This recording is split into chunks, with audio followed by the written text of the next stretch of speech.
નારદ ભક્તિ સૂત્ર સ્વામી શિવાનંદજી મહારાજના પુસ્તકના આધારે આપણે આજે 61મું સૂત્ર જોઈશું. આની પહેલા આપણે ભક્તિની સુલભતા જોઈ કે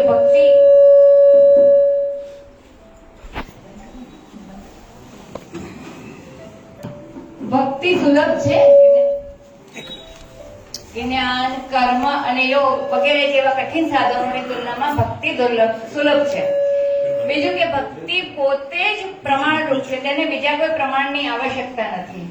અને બીજું કે ભક્તિ શાંતિરૂપ છે અને ભક્તિ પરમાનંદરૂપ છે.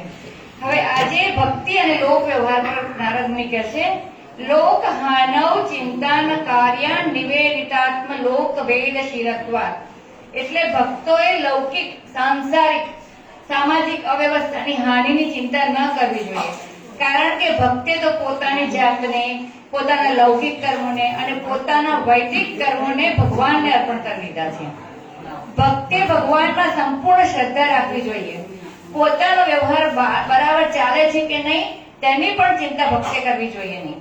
ભલે બાહ્ય દ્રષ્ટિએ તેમને એમ લાગે કે બધું ધારવા પ્રમાણે નથી થતું, પરંતુ એક વાત ચોક્કસ છે કે કોઈ હાનિ કે કોઈ નુકસાન કે કોઈ બુરાઈ તેને સ્પર્શી પણ શકશે નહીં.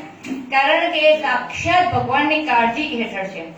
તેણે તો સાંસારિક લાભ હાનિનો વિચાર કરવો જોઈએ નહીં. આ સંસારમાં તેને શું મળે અથવા તેનું શું જાય છે તેની પણ દરકાર હોતી નથી. જેવી રીતે દહીંનું એક ટીપું પણ દૂધને બગાડી નાખે છે, તે પ્રમાણે દુનિયાની આસક્તિ ઉચ્ચતમ ભક્તિ પ્રાપ્ત કરવામાં બાધારૂપ બને છે. ભક્તે પોતાનું સર્વસ્વ ઈશ્વરને અર્પણ કરી દીધું છે, તેથી તેને હવે ચિંતાનું કારણ રહેતું નથી. ભગવાન તેની બધી જ ચિંતા દૂર કરે છે. એટલું જ નહીં, પણ ભગવાન તો ભક્તનું મન જ ચોરી લે છે. જેની પાસે પોતાનું મન જ ન હોય તેને ચિંતા ક્યાંથી હોઈ શકે?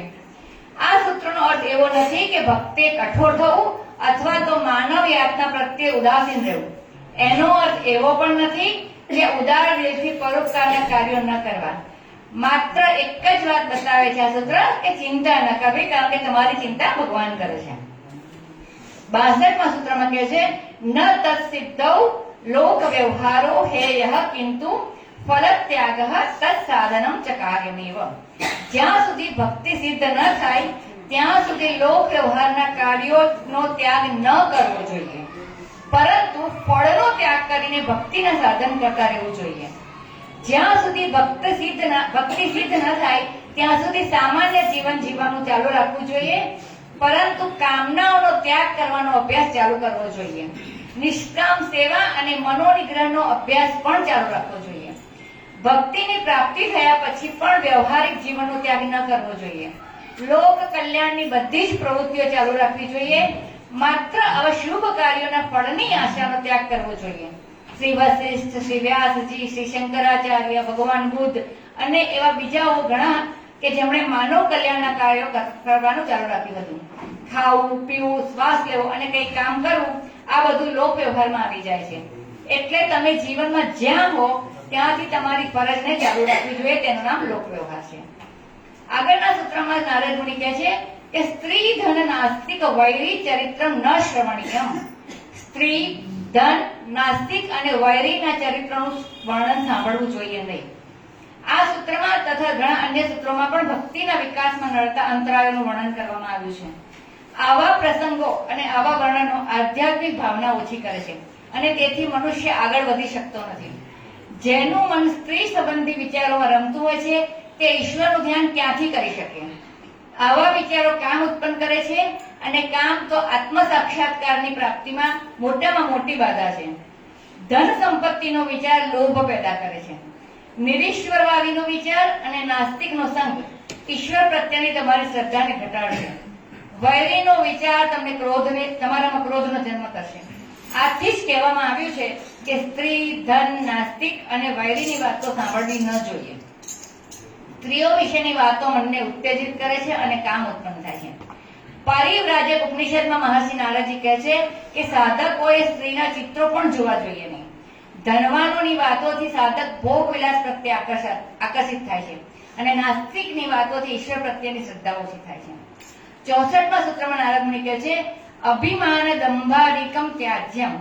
અભિમાન, દંભ વગેરેનો ત્યાગ કરવો જોઈએ. અભિમાન અને દંભ તો ભક્તિ માર્ગના વૈરી છે, શત્રુ છે.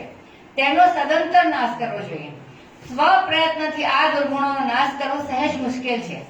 એનો સાચો માર્ગ તો એ છે કે એની દિશા બદલી નાખવી જોઈએ. તે દુર્ગુણોના વિરોધી જે સદગુણો જેવા કે નિરાભિમાનતા, નમ્રતા, પવિત્રતા, સરળતા વગેરે સદગુણો કેળવવાથી દૂષણો તમારા દૂર થશે.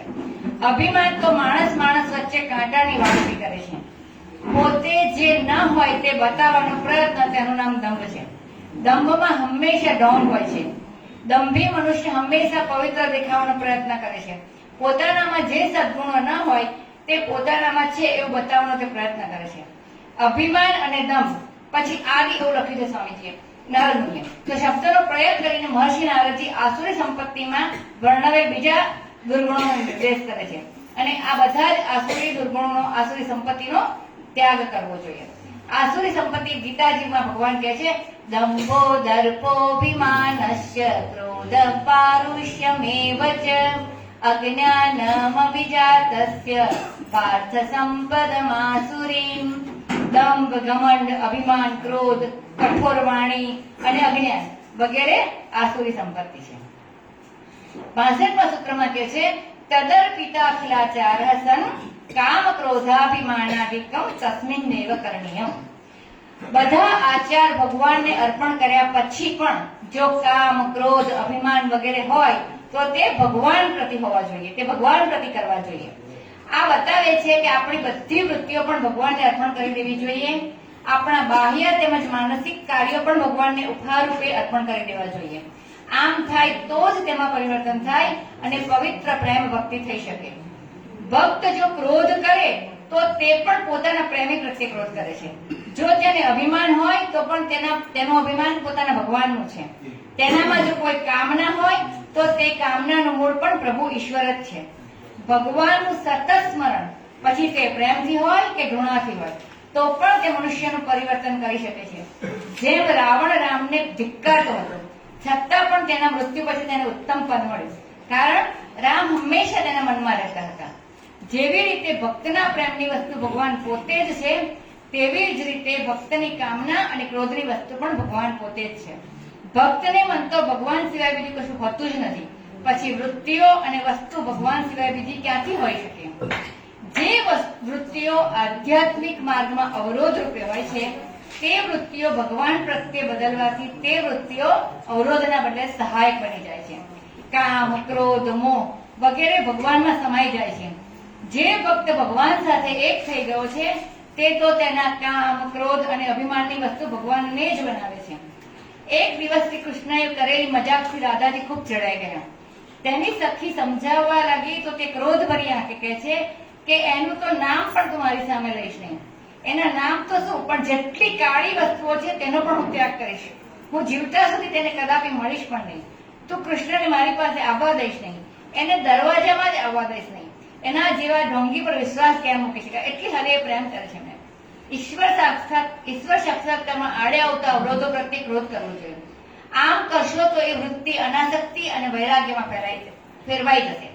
જ્યારે માનવી પોતાના દૂષણો પ્રત્યે ક્રોધ કરે છે એનો અર્થ એ છે કે તે પોતાની જાતને શુદ્ધ બનાવી રહ્યો છે. આથી દુર્વૃત્તિઓનો નાશ થશે અને સાત્વિક વૃત્તિઓની વૃદ્ધિ થશે. હરિ કૃષ્ણ.